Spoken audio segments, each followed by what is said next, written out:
Bonjour, je suis le pasteur Randy Hyde. Je suis affilié à l'Association des missionnaires pilotes luthériens.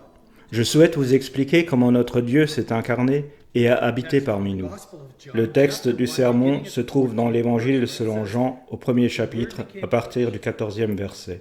« Et la parole s'est faite homme, elle a habité parmi nous, pleine de grâce et de vérité, et nous avons contemplé sa gloire, une gloire comme celle du Fils unique venu du Père. » C'était l'heure où le petit garçon devait se coucher, mais ce dernier était dans l'incertitude. Ses parents étaient tous les deux à la maison, mais il allait être tout seul dans sa chambre à l'étage. Il a appelé sa mère en demandant un verre d'eau. Il a rappelé à son père qu'il avait besoin de l'entendre lire un conte. Il est allé aux toilettes. Ce jeune avait peur de l'orage. Chaque fois que le tonnerre se faisait entendre, il cherchait une raison de sortir de sa chambre. Enfin, les deux parents en ont eu assez et sont allés tous les deux voir leur fils. Maman s'est assise sur le lit et papa était à la porte. Ils ont rappelé à leur fils qu'il n'était jamais seul, que Jésus était toujours près de lui. Quand il était anxieux, il suffisait de prier pour avoir l'assurance que Jésus était là. Le garçon affirma qu'il essaierait. Les parents l'ont embrassé et sont descendus. Le tonnerre s'est à nouveau fait entendre. Cette fois-ci, les parents n'ont rien entendu. Voilà, il est apaisé. Encore du bruit dehors? Rien. Les parents se sont dit, enfin il dort. Et le tonnerre a grondé encore une fois. Hélas, les parents ont entendu le trottinement de petits pieds et leur fils est descendu. Il dit, « Je sais que vous m'avez dit que Jésus est avec moi, mais j'ai besoin d'un Jésus en chair et en os. » Nous désirons tous un Jésus incarné. Face à l'isolement lié au Covid-19, où nous n'avons plus eu le droit de nous réunir comme auparavant, où les autorités souhaitent que nous évitions de voyager, où nous sommes encouragés à rester chez nous. Ces consignes nous permettent de mieux comprendre l'isolement de ceux qui vivent dans les communautés isolées au nord du Canada. Nous pouvons commencer à comprendre ce qu'ils vivent. Nous avons l'avantage de pouvoir aller, quand nous le voulons, au supermarché pour acheter du lait ou une salade pour une fraction du prix de ce que payent les gens pour qui la nourriture est livrée par avion. Pour ceux qui ont des véhicules mais qui ne peuvent pas quitter leur communauté sauf en hiver, nous pouvons avoir de l'estime pour l'action des bénévoles qui communiquent avec les chrétiens de ces communautés tout au long de l'année, qui s'y rendent chaque été avec enthousiasme et un ardent désir de démontrer leur amour pour les résidents de ces communautés. De même, les résidents se réjouissent de leur visite. Au commencement, nous lisons dans le 3e chapitre de la Genèse que l'Éternel Dieu parcourait le jardin là où étaient Adam et Ève. Il demeurait avec sa création. Il aimait constater ce qu'ils avaient découvert et les écoutait avec enthousiasme.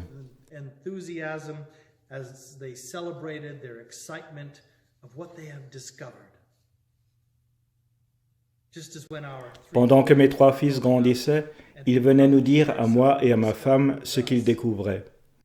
Ils ont découvert ce qui se passe quand l'évier est bouché et que l'eau déborde, ou ce qui se passe quand on met le tuyau de l'aspirateur dans le bol d'eau du chien. Dieu est entré dans sa création au commencement, et à travers l'Ancien Testament, l'Éternel a promis d'être avec son peuple. Dans la prophétie d'Ésaïe 42, nous lisons « Voici ce que dit l'Éternel, le Dieu qui a créé le ciel et l'a déployé, qui a disposé la terre et tout ce qu'elle produit, et qui donne la respiration à ceux qui la peuplent, le souffle à ceux qui y marchent. Moi, l'Éternel, je t'ai appelé en toute justice. Et voici la bonne nouvelle, je te tiendrai fermement par la main, je te garderai et je t'établirai pour que tu sois l'alliance du peuple, la lumière des nations, pour que tu ouvres les yeux des aveugles, pour que tu fasses sortir le détenu de prison et de leur cachot les habitants des ténèbres. » Dieu promet de tenir son peuple par la main. Il promet de nous tenir par la main. C'est-à-dire que Dieu est tout près de son peuple. Quelle belle promesse pour nous. C'est ainsi que nous comprenons le verset 14 de Jean au premier chapitre. Voici comment il se révèle à nous et comment Dieu s'est fait chair. Et la parole s'est faite homme, elle a habité parmi nous, pleine de grâce et de vérité, et nous avons contemplé sa gloire, une gloire comme celle du Fils unique venu du Père. Une traduction plus littérale du grec pourrait être « Il est venu et a déployé une tente parmi nous ». De la même manière qu'il était présent dans la tente du tabernacle parmi son peuple lors de son pèlerinage, il est toujours avec lui. Et pourtant, cette fois-ci, il est venu afin de nous sauver de notre péché. Il est venu pour nous libérer de l'impact quotidien de nos péchés. Le péché qui nous mène au désespoir, aux ténèbres, à l'isolement. Jésus est Dieu en chair et en os. Il s'est incarné pour porter le péché, la mort et la dévastation que nous subissons.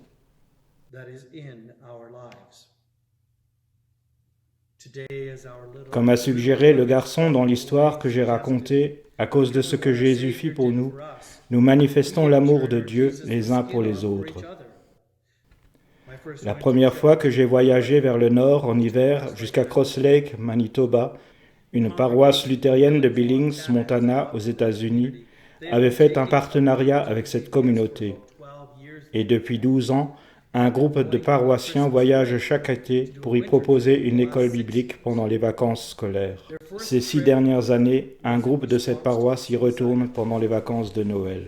La première fois que ce groupe y est retourné en hiver, c'était en raison d'une vague soudaine de tentatives de suicide dans la communauté. 122 tentatives, 14 morts. Le groupe est allé tendre la main au personnel des écoles et aux jeunes. Il se voulait une manifestation de l'amour de Jésus. Il voulait être Jésus en chair et en os pour cette communauté. Une jeune fille qui faisait partie du groupe, qui est allée le premier hiver, a raconté son expérience après avoir subi un cancer lors de sa visite.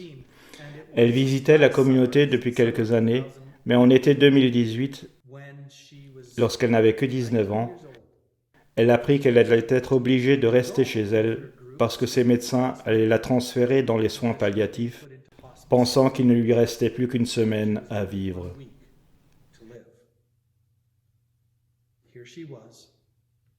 6 mois plus tard, elle était de nouveau à Cross Lake avec son groupe pour rendre témoignage de ce qu'elle avait vécu. Elle disait qu'elle n'avait pas eu peur de la mort, qu'elle avait l'assurance qu'elle allait être avec Jésus. Elle était ennuyée pour son père, sa mère et pour les autres gens qui auraient été dans le deuil et pour ses amis à Cross Lake. La voilà devant une assemblée de 80 jeunes, rendant témoignage de l'espérance certaine en Jésus-Christ. Le groupe l'a entourée et l'a embrassée pour fêter le miracle de sa guérison. Les paroissiens de Billings m'ont rendu compte de l'effet de leur visite lors de la vague de tentatives de suicide. La directrice de l'école appréciait tellement les prières, l'encouragement et le soutien pour qu'elle puisse être Jésus en chair et en os pour les 105 membres du personnel et les 1400 élèves.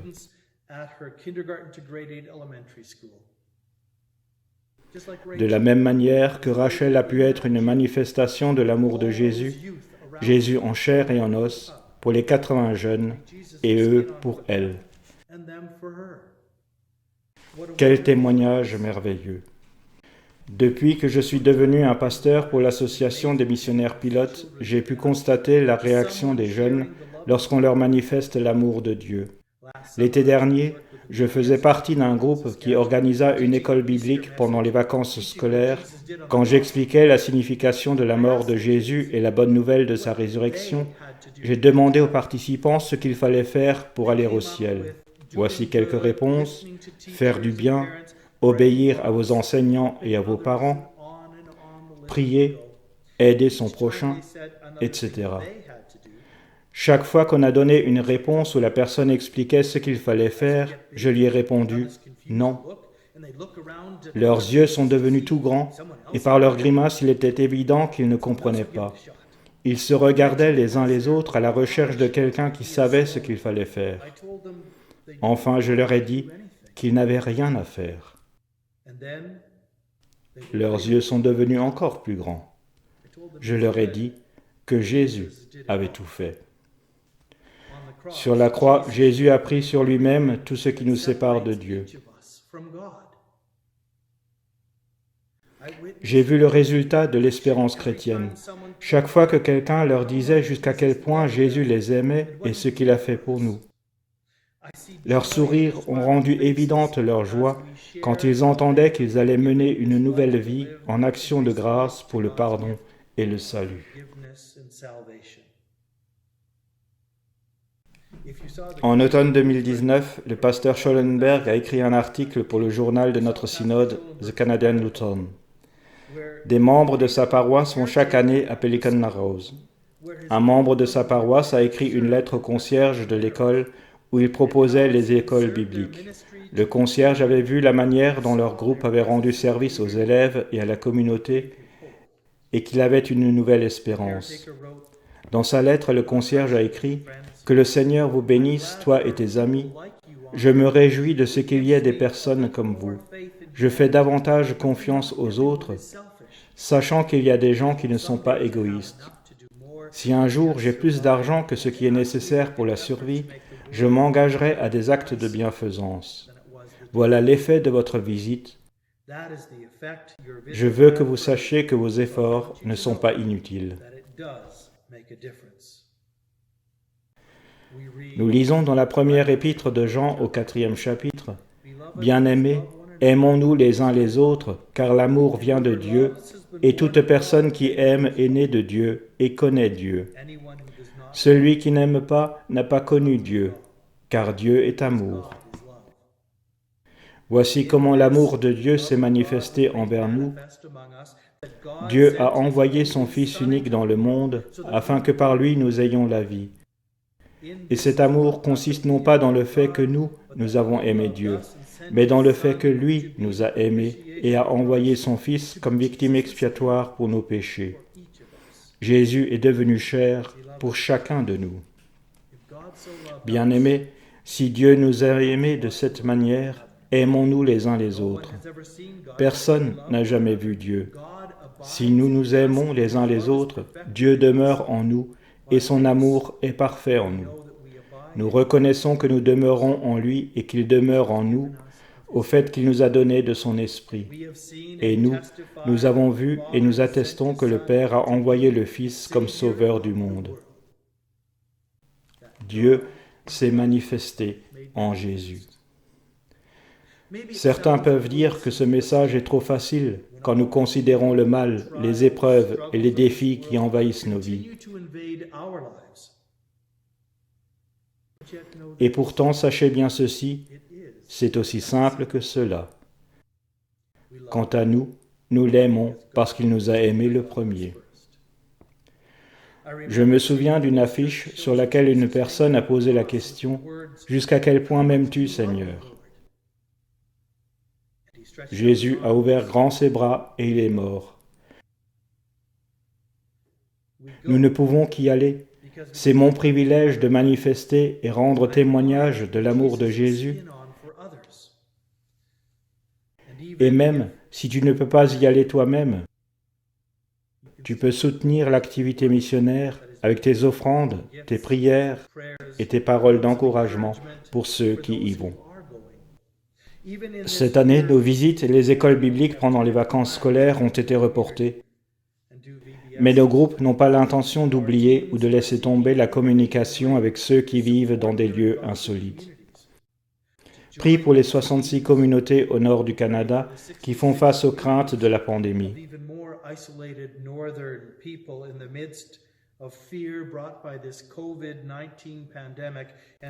Prie pour nos groupes qui les desservent